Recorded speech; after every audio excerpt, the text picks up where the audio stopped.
अस्सलाम वालेकुम। साइंस की दुनिया की तरफ से कदीर कुरैशी आपकी खिदमत में हाजिर हैं। और ये हमारा माहाना प्रोग्राम है जिसमें हम आपके सवालात के जवाब देते हैं। और पिछले चंद दिनों में जो सवाल आए हैं उनमें से अक्सर के कोशिश करेंगे हम जवाब देने की, लेकिन कुछ सवालात मैंने हज़फ कर दिए हैं क्योंकि आपको इल्म है कि मेडिकल फील्ड से मुतालिक सवालात के अगर ख़ास तौर पे अगर वो ज़ाती किस्म के सवाल हों तो हम उसके जवाब नहीं देते। उसके लिए मुनासिब है कि आप किसी डॉक्टर से मशवरा करें। पहला सवाल है, डेविड ईगलमैन एक न्यूरो साइंटिस्ट हैं। उन्होंने अपनी किताब में लिखा है कि हमारे एहसासात भी दिमाग के फ़ैसलों को मुतासिर करते हैं। यानी जैसे किसी को सख्त कुर्सी पर बिठाया जाए तो मुकालमे के वक्त उस शख्स का अंदाज़ और लबो लहजा सख्त हो सकता है। ये सवाल है अब्दुल बासित साहब का, और ये नजफ़ अशरफ इराक़ से उन्होंने सवाल भेजा है। तो सवाल उनका ये है कि इससे मुतालिक अगर मज़ीद तहकीकात की तरफ रहनुमाई की जाए तो ममनून होगा। तो अर्ज़ है कि ये बात तजुर्बात से किसी हद तक साबित है कि हमारा माहौल हमारे रवैयों पर असर अंदाज होता है, और ये तो हम ख़ुद भी रोज़ तजुर्बा करते हैं। अगर कोई शख्स अनकंफर्टेबल है तो वो थोड़ा चिड़चिड़ा हो जाता है। जैसे अगर किसी को बहुत ज़्यादा सर्दी लग रही है, बहुत ज़्यादा गर्मी लग रही है, तो और आप उससे कोई सवाल पूछें तो ज़्यादा इम्कान होता है कि वो शख्स चिड़चिड़ा होगा। वही शख्स अगर बिल्कुल एक कंफर्टेबल माहौल में है तो वो शायद इतना चिड़चिड़ा ना हो। तो ये तो एक फितरी बात है। लेकिन ऐसा है कि इस किस्म के जब तजुर्बात किए जाते हैं और वो फिर शाया किए जाते हैं, तो इन तजर्बात को करना बहुत मुश्किल काम है, क्योंकि आपको पता है कि इंसान बहुत पेचीदा चीज़ है, और मुख्तलिफ़ लोगों के रवैयों को डॉक्यूमेंट करना इतना आसान नहीं है जितना बादियों नज़र में मालूम होता है। तो ऐसे बहुत से पेपर्स हैं जो शाये हुए थे, लेकिन बाद में वही तजर्बात दोहराए गए तो मालूम हुआ कि वो रेप्लिकेबल नहीं है। यानी दोबारा दोहराए गए तो वही नताइज नहीं मिले जो पहले मिले थे। इस बात का इतराफ़ अब बहुत से साइंसदान भी करते हैं कि ख़ास तौर पर नफ्सियात में यानी साइकोलॉजी में जो पेपर शाया किए गए थे उनमें से बहुत से ऐसे हैं जो अब रेप्लिकेट नहीं हो सकते। इससे ज़्यादा तफसीली जवाब तो मैं नहीं दे पाऊँगा, लेकिन यही है कि अमूमी हद तक ये बात दुरुस्त है और मज़ीद तहकीक इस पर हो रही है। लेकिन बहुत से जो प्रेमिसेस हैं जो डेविड ईगलमैन ने इस्तेमाल किए थे, वो अब हमें मालूम हो रहा है कि वो रेप्लिकेबल नहीं है। अगला सवाल जो है वो राबिया रेहान साहब का है, मॉन्ट्रियल से, कनाडा से। और सवाल ये है कि कज़न मैरिज की मुखालफत आम तौर पर मुस्तकबिल की नस्ल को जीनियाती बीमारियों से महफूज रखने के लिए की जाती है।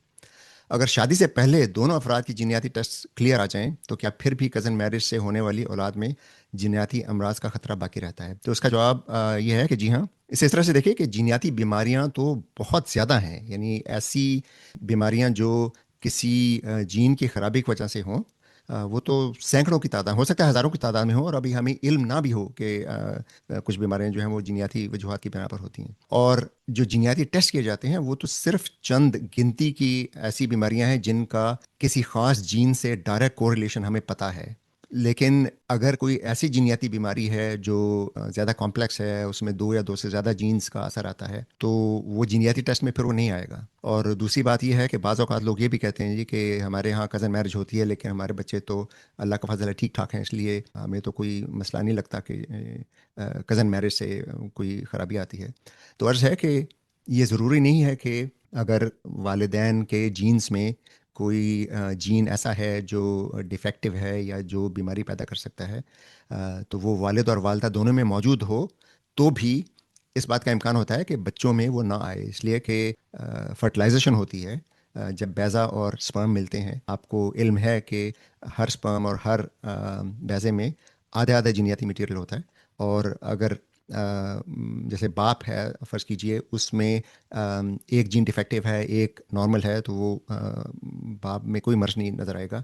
माँ में एक जीन डिफेक्टिव है, एक जीन सही है, तो माँ में भी कोई असर नहीं होगा, कोई ज़ाहिर नहीं होगा। और ये इस बात का इम्कान भी है कि बच्चे में बाप और माँ दोनों की तरफ से वो जीन जाएँ जो डिफेक्टिव नहीं है। लेकिन ये भी इम्कान है कि माँ और बाप दोनों की तरफ से वो जीन चला जाए बच्चे में जो डिफेक्टिव है, और अगर दोनों जीन डिफेक्टिव बच्चे को मिल जाए तो बच्चे में फिर जीनियाती बीमारी होगी। तो ऐसा मुमकिन है कि 2 नस्लों 3 नस्लों के बाद ये बीमारी ज़ाहिर होना शुरू हो जाए। ग्रेगर मेंडल ने जो जीनियात के बानी समझे जाते हैं, उन्होंने यही देखा था कि वो तजुर्बे कर रहे थे मटर की काश्त करके, कि बाज़ औक़ात 3 या 4 पुश्तों के बाद किसी जीनियाती बीमारी का असर ज़ाहिर होता है। तो साइंसदानों की भी राय यही है कि एहतियात का तकाज़ा यही है कि जहाँ तक मुमकिन हो कज़न मैरिज से गुरेज किया जाए। मोहम्मद आसिम साहब का सवाल है गुजरात पाकिस्तान से कि अगर चांद इतना ही नज़र आता है जितना वो ज़मीन के सामने होता है, तो फिर जब 1 या 2 दिन का चांद देखते हैं तो रात को थोड़ा रोशन नज़र आता है, लेकिन उसके साथ मध्यम सा बाकी सा भी दिखाई देता है जो रोशन नहीं होता, तो इसकी क्या वजह है? तो इसकी वजह तो यही है कि चांद हमेशा पूरा ही होता है। सिर्फ जब हम कहते हैं कि पहली या दूसरी का चांद है, हम उसका जो रोशन हिस्सा है उसका बहुत छोटा सा हिस्सा देख रहे होते हैं। यानी जो चांद का हमेशा 50% हिस्सा रोशन होता है, 50% तारीख होता है। ज़मीन का भी यही है, 50% ज़मीन हमेशा रोशन होती है, 50% तारीख होती है। लेकिन कौन सा हिस्सा रोशन है, कौन सा तारीख है, वो तब्दील होता रहता है। तो हम जो चांद का रोशन हिस्सा है उसमें से एक छोटा सा हिस्सा देख रहे होते हैं, पहली का या दूसरी के चांद को। इस वजह से वो हमें एक हिलाली सूरत में नज़र आता है। लेकिन चांद तो हमेशा पूरे का पूरा होता है। और ये होता है कि जब पहली का चांद होता है उस वक्त चांद तकरीबन ज़मीन और सूरज के दरमियान में होता है। यानी उस वक्त ज़मीन से जो सूरज की रोशनी है वो मुनक़िस होकर चांद पर पड़ रही होती है। इसलिए चांद का बाकी हिस्सा भी उस रोशनी की वजह से नज़र आ रहा होता है। यानी अगर आप ये तसव्वुर करें कि आप उस वक्त चांद पर हैं, तो चांद पर आपको उस हिस्से में जो तारीख है, यानी जिसपे सूरज की रोशनी नहीं पड़ी, वहाँ पे ज़मीन से मुनाकिस होकर रोशनी पड़ रही होगी, बिल्कुल इसी तरह जिस तरह रात के वक्त 14वीं के चांद की रोशनी ज़मीन पर आती है। तो पहली या दूसरे का चांद जो होता है उसका बाकी हिस्सा रोशन इसलिए होता है कि वो ज़मीन से धूप मुनक्कस होकर वापस चांद पर पड़ रही होती है। इसे अर्थ शाइन कहा जाता है।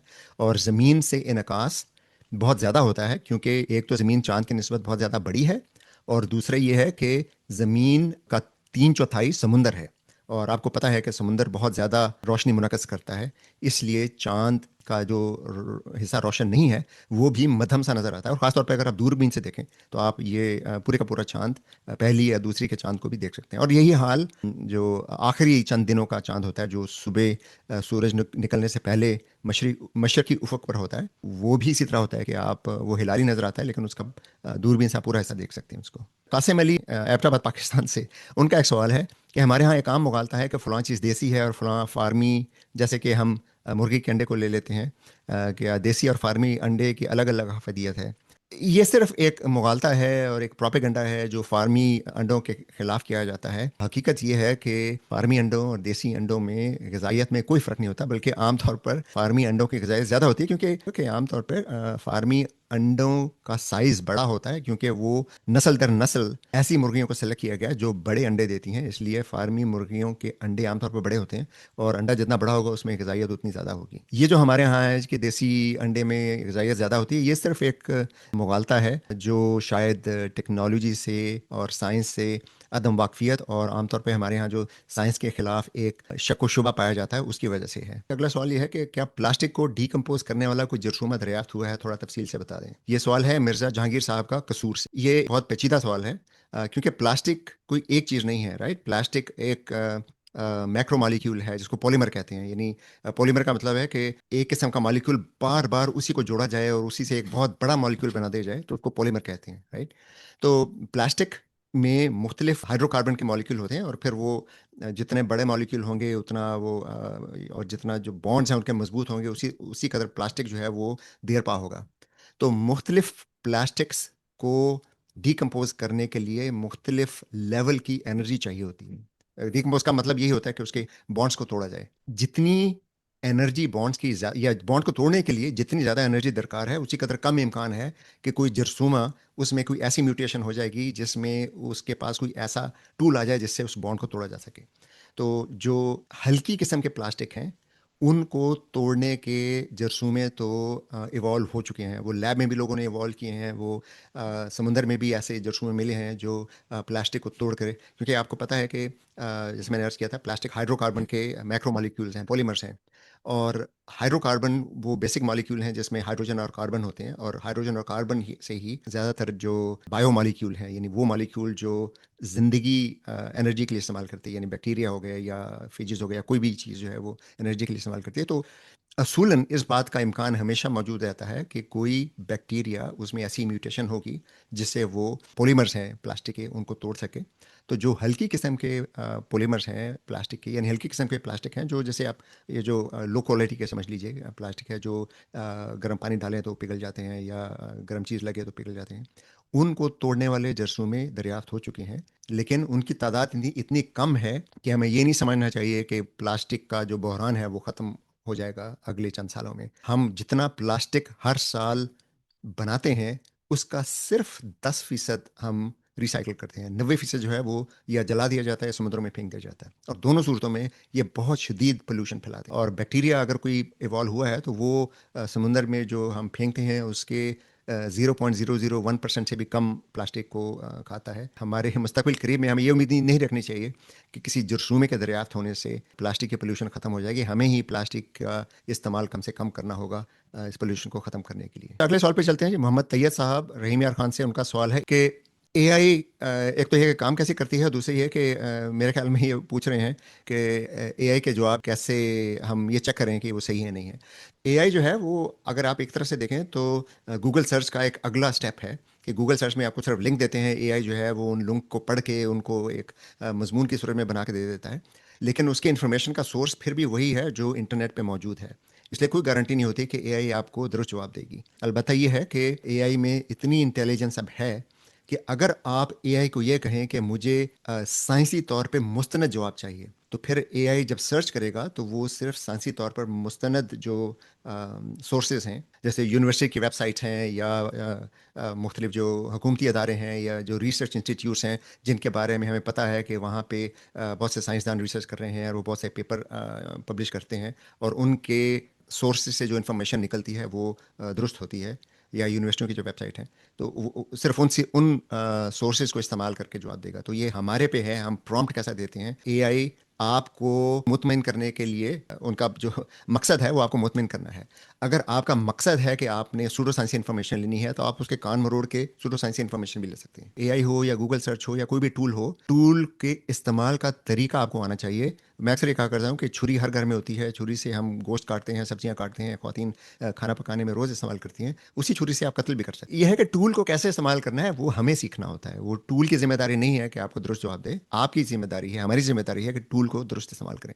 तो एआई के जवाब पर मुकम्मल ईमान लाना हरगिज़ ज़रूरी नहीं, और ना ही ये मुनासिब है। आपको हर मुमकिन तरीके से, ये हमारी जिम्मेदारी है कि हर मुमकिन तरीके से उसके जवाब को टेस्ट करें। अगला सवाल है इरफान प्यारा साहब का कराची से। उनका सवाल यह है कि रक्स करते हुए दिमाग किस हद तक जिस्म का साथ देता है, यानी कि प्रोफेशनल रक्स करने वाले तेज तरीन म्यूजिक पर किस तरह रक्स कर लेते हैं। ये बहुत गहरा सवाल है, और इस सवाल का ताल्लुक असल में इस चीज़ से है कि दिमाग टाइमिंग कैसे जनरेट करता है। जैसे गाने वाले हैं, रक्स करने वाले भी बीट पे गाते हैं, राइट, या बीट पे रक्स करते हैं।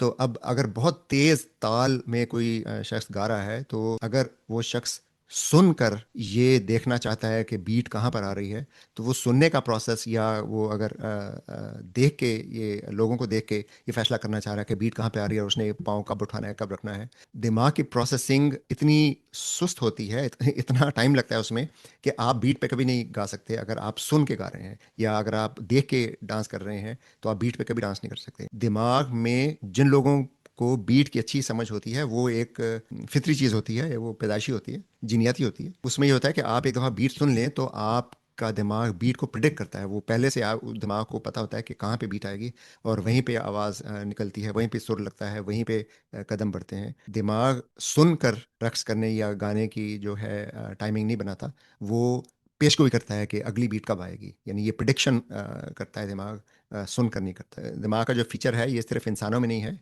ये जानवरों में भी पाया जाता है, लेकिन कम जानवरों में। हर जानवर में बीट का जो बीट के साथ चलने का की काबिलियत हर जानवर में नहीं है। अच्छा जी, अगला सवाल जो सफदर हुसैन साहब का घोटकी सिंध से, कि हम जो ख्वाब देखते हैं कि उसको रिकॉर्ड करने की कोई जदीद टेक्नोलॉजी मौजूद है या इस पर कोई काम जारी है। तो इस बारे में बहुत सी गलत खबरें मशहूर हैं।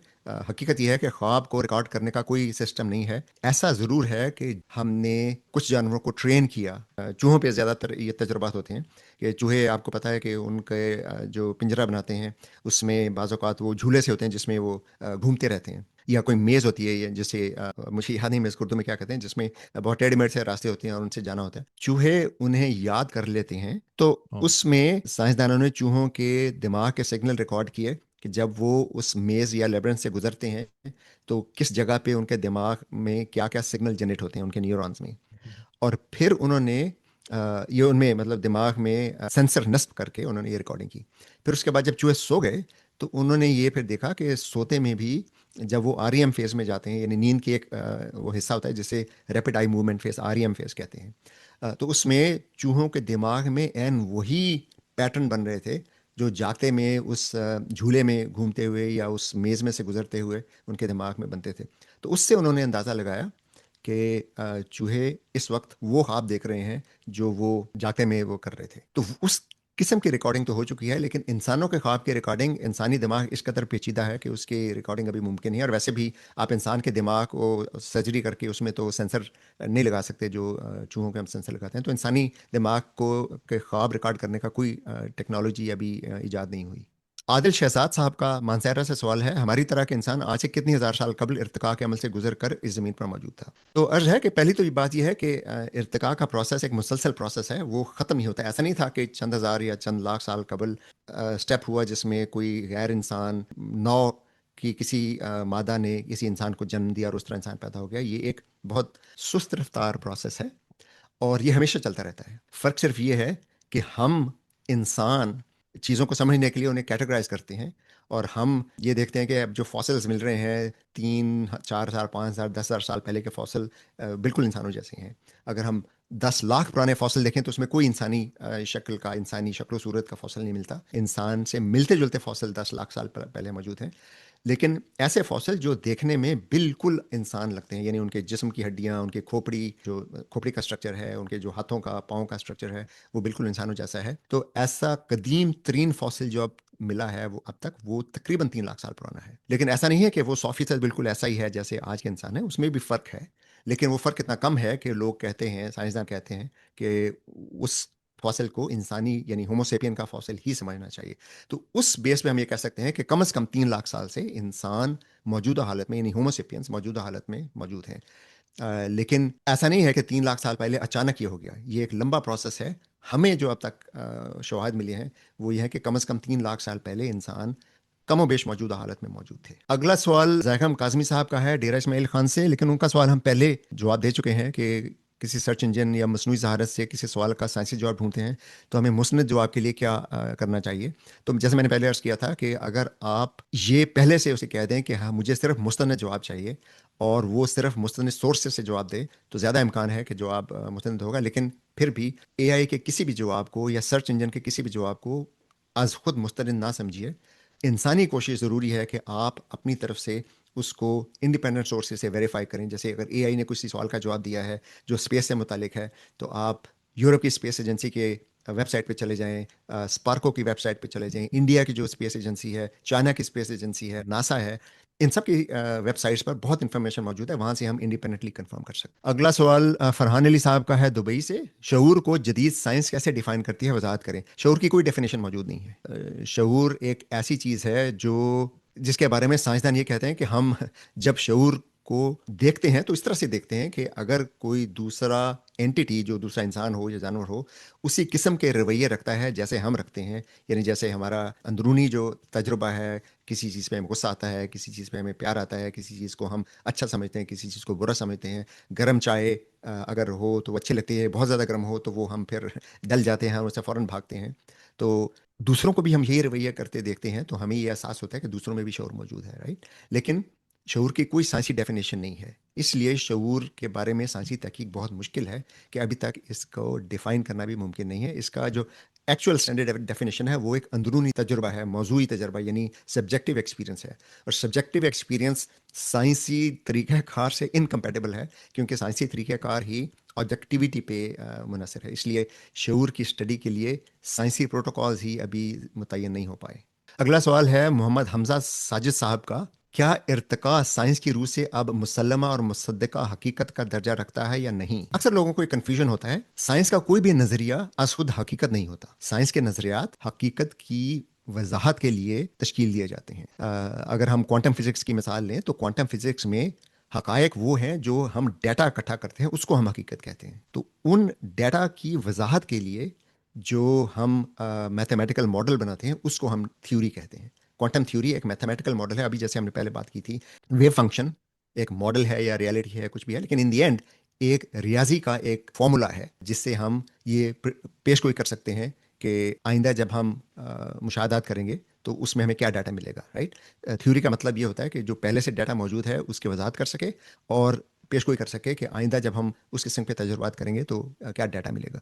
इर्तिका भी इसी तरह एक साइंसी थ्योरी है। इर्तिका उस डाटा को वजाहत करने के लिए ये थ्योरी तश्कील दी गई है, जो हमारे पास सैकड़ों बल्कि हज़ारों सालों से मौजूद है। उस डाटा की वजाहत 200-250 साल पहले नहीं थी हमारे पास। यानी हमें 200 साल पहले, डार्विन से पहले भी हमें ये इल्म था कि अनवा इर्तका पजीर होते हैं। जो माजी में अनवा थे वो मुख्तलिफ थे, आज वो अनवा नहीं है, और आज के जो अनवा हैं वो माजी में नहीं थे। यानी ये तब्दीली का अमल हमें पहले से इल्म था, लेकिन हमें ये इल्म नहीं था कि उसकी वजह क्या है। तो इर्तिका का नज़रिया उसकी वजूहात बयान करता है, natural selection, mutations, selection, descent with modification जिसे कहते हैं, यानी अगली नस्ल जो पैदा होती है वो पिछली नस्ल से कुछ मुख्तलिफ होती है, और फिर उसी तब्दीली को, छोटी छोटी तब्दीलियाँ, जैसे वालिदैन और बच्चों में देखें, बच्चों की शक्लें वालिदैन से मिलती हैं लेकिन 100% उन जैसी नहीं होती, मुख्तलिफ होती हैं। भाई बहन 100% एक जैसे नहीं होते, सबकी शक्लें मुख्तलिफ होती हैं लेकिन मिलती जुलती हैं, हम बता सकते हैं कि ये भाई बहन हैं।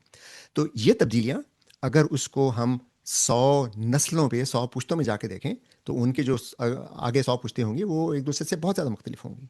तो इसी प्रोसेस को अगर हम लाखों पुश्तों में देखें तो वो तब्दीलियाँ इतनी ज़्यादा हो जाती हैं कि उसको फिर हम मुख्तलिफ अनवा कह देते हैं, क्योंकि वो फिर एक दूसरे से रिप्रोड्यूस भी नहीं कर सकते, यानी मिलकर जिनसी अमल से बच्चे भी पैदा नहीं कर सकते।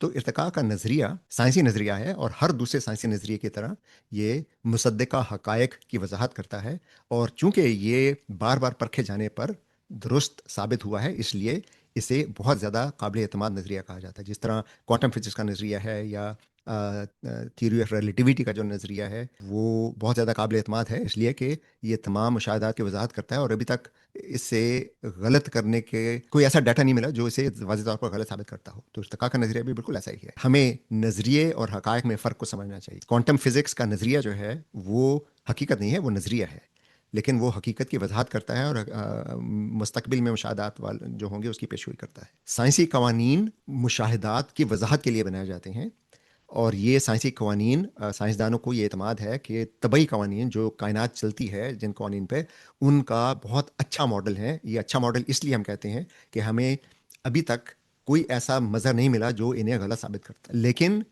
कायनात में वो कानून क्यों हैं, उसका जवाब ना तो साइंस देती है, और ना ही साइंस का काम है जवाब देना। ये ऐसा ही है जैसे आप किसी डॉक्टर से पूछें जी कि हमारा फ्रिज क्यों नहीं काम कर रहा।